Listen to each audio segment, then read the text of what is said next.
Bonjour à tous, alors on va traiter les exercices 69, 72 et 73 et on va commencer juste par un tout petit rappel de cours qui est ici affiché. Donc ça parle de variation de la fonction exponentielle. Donc je vous rappelle, la fonction exponentielle c'est a puissance x, hein. Le x il est à la puissance, hein, la variable elle est juste là, hein. Et si on a un a qui est compris entre 0 et 1 comme ici là, la fonction a puissance x va être décroissante sur r. Alors décroissante sur r, ça veut dire que, hop là, elle décroît comme ça pour toutes les valeurs de a qui sont comprises entre 0 et 1. Pour toutes les valeurs de a qui sont supérieures à 1, on va avoir a puissance x qui va être croissante, comme ça. Alors je vous ai fait un petit GeoGebra pour pouvoir bien voir ça de manière précise. Donc qui est représenté ici en rouge. La fonction de puissance x, c'est écrit ici. Avec mon petit curseur, je peux faire changer ce 2, en fait. Si je veux 3 puissance x, bah, il suffit que je mette le curseur un petit peu à droite, et là, on a 3 puissance x. Donc on voit que 3 puissance x, ça monte un peu plus vite que 2 puissance x. Ici, voilà, que 1 puissance, que quand on se rapproche de la valeur de 1 puissance x, la fonction est toujours croissante, hein. Bon, elle est croissante un peu moins vite, hein, beaucoup moins vite même. Et quand on est à 1 puissance x, alors ça c'est facile à se souvenir, 1 fois 1 fois 1 fois 1 fois 1, x fois entre guillemets, ou 1 à la puissance x, bah ça fait toujours 1. Donc on a une fonction qui est, elle, constante, et dès qu'on a un nombre qui est compris entre 0 et 1, voilà, la fonction ici va être décroissante. Est-ce que je peux animer tout ça? Voilà, donc là, la fonction est croissante parce que a est supérieur à 1, donc on a bien des fonctions du type 2,5 puissance x, 3 puissance x, 2 puissance x, 1,2 puissance x, etc., etc. Et à partir du moment où on passe une valeur de 1 qui est inférieure à une valeur de a qui est inférieure à 1, ou compris entre 0 et 1, on a une fonction qui va être décroissante. Voilà, je trouve l'animation un petit peu jolie, donc on va l'arrêter. Et on va regarder maintenant les exercices. Et là, ici, il nous demande ici les courbes qui représentent dans un repère du plan F, G, H et K défini sur R. Elles sont ici. Il y a C1 qui est là, C2 qui est ici, C3 qui est là, C4 qui est là. Et le but du jeu, c'est de rattacher chaque F à chaque fonction à sa représentation graphique. Donc je vais essayer de le faire ici. Et déjà, je vais faire une petite notation. Comme ça, du moins petite notation. 69. On va déjà les classer entre celles qui sont croissantes et celles qui le sont moins. Donc 2 puissance x, 2 est positif et 2 est supérieur à 1. Donc on a 2 qui est supérieur à 1, donc f est une fonction qui va être croissante, elle. Oula, un peu trop de lumière. Hop, excusez-moi. Ça va, voilà. Ici, impeccable. 2 puissance x, on est bon. Maintenant, g de x. G de x, c'est la fonction 0,2 puissance x. On a 0,2 qui est compris entre 0 et 1. Donc, G va être décroissante. Après, on peut continuer, c'est un X là. Alors, je vais essayer de régler ce problème de lumière. Alors, ça va, c'est en fait, je l'ai dans les yeux. Hop, désolé, c'est le matin. Voilà. On est pas mal. Ça, c'est un 0,2 là. Là, c'est un 0,2. 0,2 à la puissance X. H de X. Ça a l'air d'être pas mal comme ça.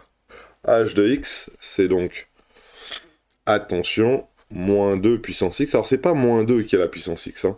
C'est bien le x s'applique bien au 2 et on rajoute le moins devant. Donc on a 2 qui est supérieur à 1. Donc la fonction 2 puissance x, elle est croissante. Et si je mets un moins devant, en fait, je vais me rendre compte que moins 2 puissance x, elle va décroître. Okay. Donc en effet, hein, les positifs et les négatifs sont rangés dans le sens inverse, hein. Donc quand on met un moins devant là, on va avoir une fonction qui, elle, va être décroissante, hein. Mais attention, le moins s'applique au 2 puissance x ici, hein. On est bien d'accord. Le x s'applique à la parenthèse qu'il y a là, et le moins s'applique à tout ça, hein. Donc ça va être une fonction qui va être négative, hein.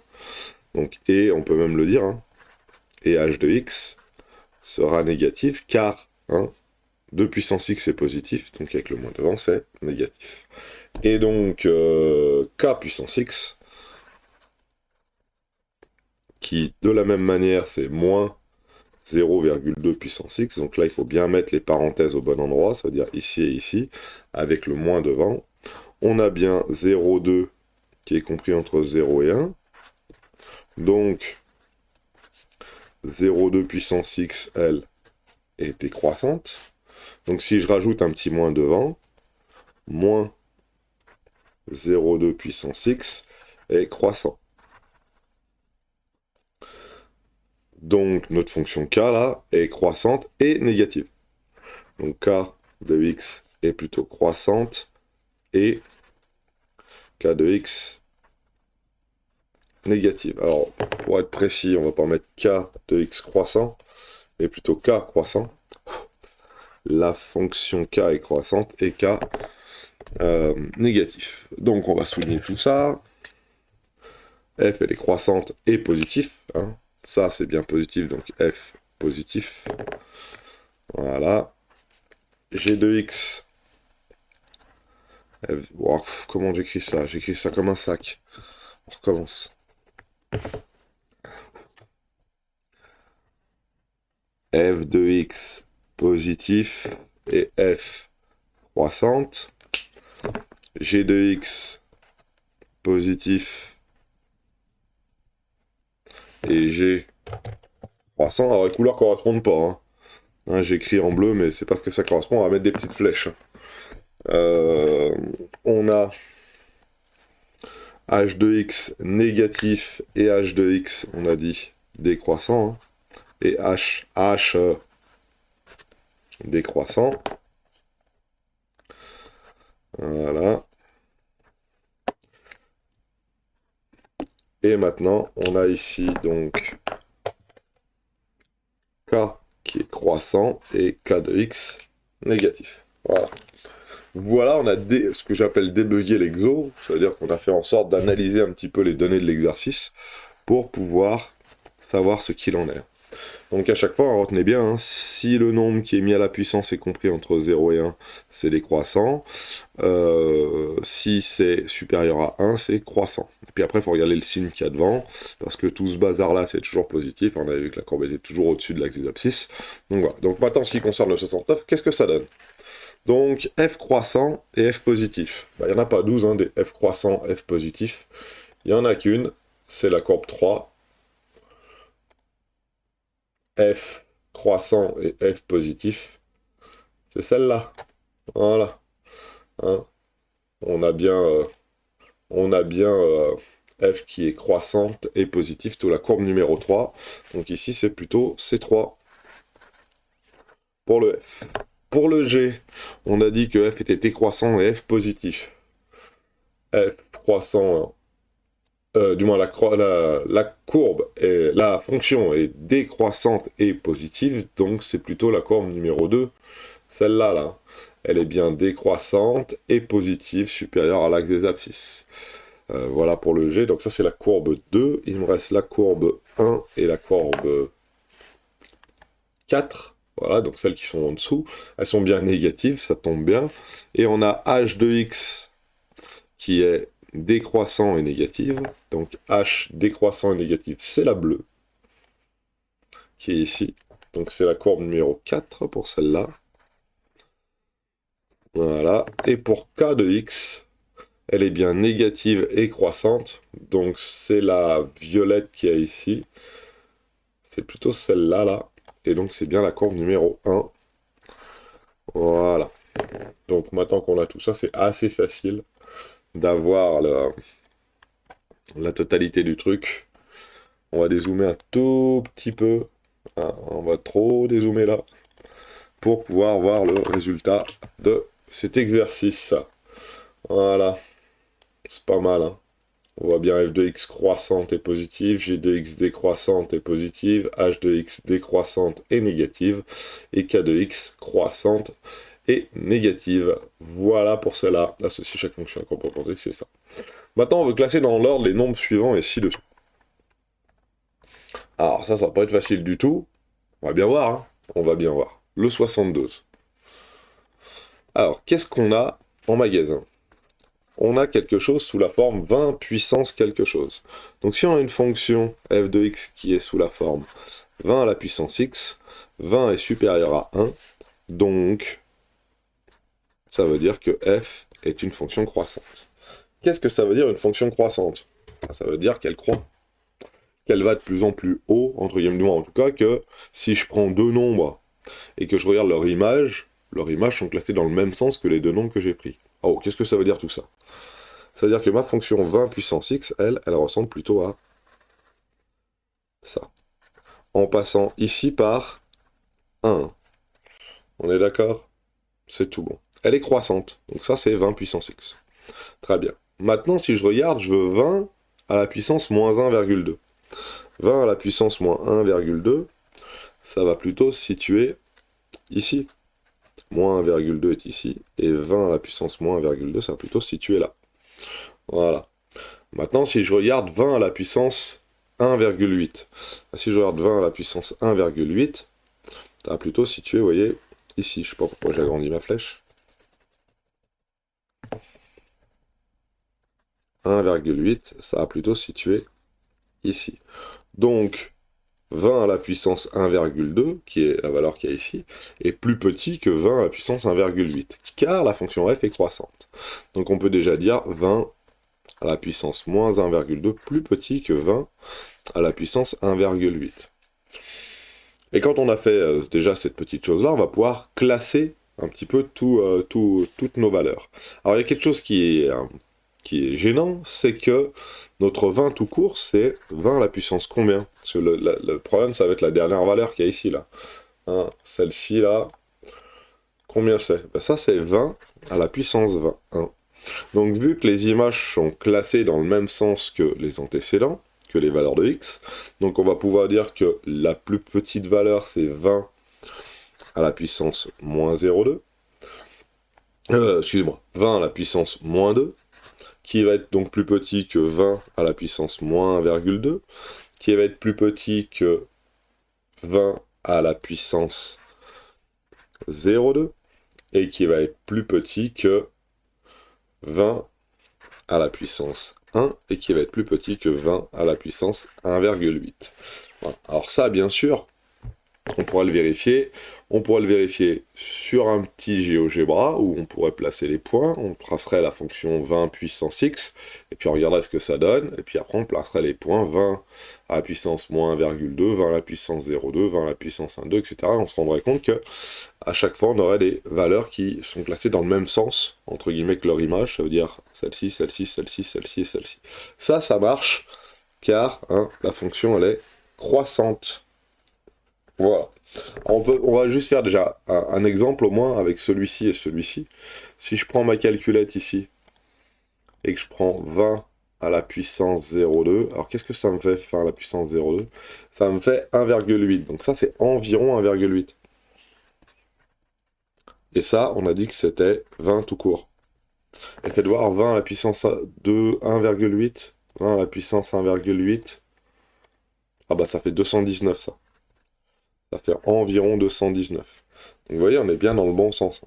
Et 20 à la puissance moins 0,2, 20 à la puissance moins 2, j'en veux. 20 à la puissance moins 2, ah bah ça fait 2,5 10 puissance moins 3, ça fait environ... Ça fait environ ça. Donc autant vous dire que c'est vraiment dans le bon sens. Et tout ça parce qu'elle est croissante. Et ça, c'était pas le 70, mais le 72. On est bon. Et de la même manière pour le 73, on prend un peu notre temps, hein, mais c'est pas très difficile. Pour le 73, ici, on a une fonction f qui est plutôt 0,15 à la puissance x. Voilà. Et 0,15 est compris entre 0 et 1. Voilà. Donc, notre fonction f, là, est plutôt décroissante. C'est-à-dire que si j'ai à la tracer, je vais la faire un peu plus grande que l'autre. Voilà. Elle va passer par ici, qui est le point 0,1. Et on a une courbe, je tourne le cahier, qui va plutôt être comme ça. Voilà. Elle est positive, elle décroît. Et hop, hop, hop, hop, hop, hop, hop.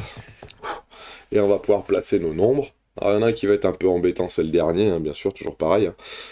Moins 0,15 à la puissance moins 180. Alors, moins 180, c'est plutôt ici, donc ça devrait faire normalement une valeur très très grande, hein. Je sais pas combien, hein, j'ai placé à peu près au hasard. 120, à 120, c'est plutôt par ici 120. Donc ça va faire une valeur très très petite. Alors ça c'est 0,15 à la puissance moins 180. Ça c'est 0,15 à la puissance 120. Voilà. Etc., etc., etc. Donc là, vu que la fonction elle est plutôt décroissante, vu que le 0,15 est compris entre 0 et 1, les images sont rangées dans l'ordre inverse des antécédents. Les images sont rangées dans l'ordre inverse des x. Si vous avez un x grand, c'est-à-dire que c'est une image petite. Maintenant, la question c'est 1. 1, qu'est-ce que c'est? Bah 1, qu'est-ce que j'ai? J'ai dit que c'était ici. C'est lorsque x vaut 0. Donc 1, en fait, c'est 0,15 à la puissance 0. Comme on avait vu dans notre GeoGebra, hein, pour toutes les valeurs, pour les valeurs de x qui valaient 0, ça passait toujours par le point qui était ici, qui était 0,1. Juste là, on a bien le point A, et toutes mes valeurs toutes mes fonctions passaient par ce point. Donc 0,15, on peut même la tracer, hein, 0,15. Hein. Est-ce que je peux, alors en diminuant un peu, à 14, 15, 16, 17, à peu près, hein, elle passe par A, par 0,15 puissance 0. Donc maintenant, on va pouvoir classer nos nombres assez facilement en les classant dans l'ordre inverse des puissances. Ça veut dire que le plus petit, ça va être 0,15 puissance 120. Voilà. 0,15 à la puissance 120. Après, on va avoir 0,15 à la puissance 108. Après, on a 0,15 à la puissance... à la puissance 0. J'ai beau chercher, j'en ai pas d'autre. Donc 0,15 à la puissance 0, ça va être 1, hein, c'est celui-là. Hein. Voilà. Et puis après, on va avoir 0,15 à la puissance moins 105. Et le plus grand, ça va être 0,15 à la puissance moins 180. Alors 0,15 à la puissance moins 180, autant vous dire que ça doit faire un nombre assez énorme. Je suis même pas sûr que ma calculette veuille bien me le donner. Donc on va quand même vérifier pour quelques valeurs. 0,15 à la puissance... alors c'est sûr que ma calculette, elle va hurler là. À la puissance 108. Allez, ça fait un nombre qui a 89 zéros devant. Donc autant vous dire que ça hurle. Et on va essayer celui-là, hein, 0,15 à la puissance moins 105. Moins 105. Ça va faire un nombre très très grand. Voilà, puissance avec 86 0 d'un 3 et 86 chiffres derrière. Donc on va vous dire que ce nombre-là est extrêmement grand. Ce nombre-là est extrêmement proche de 0. Donc on a bien celui-ci qui est donc bien plus petit que celui-là. Et au milieu des deux, bah, on a 1. Voilà. Et voici la réponse à notre question. Je vous souhaite à tous, donc là c'est fini. Je vous souhaite donc tous de passer une très bonne journée.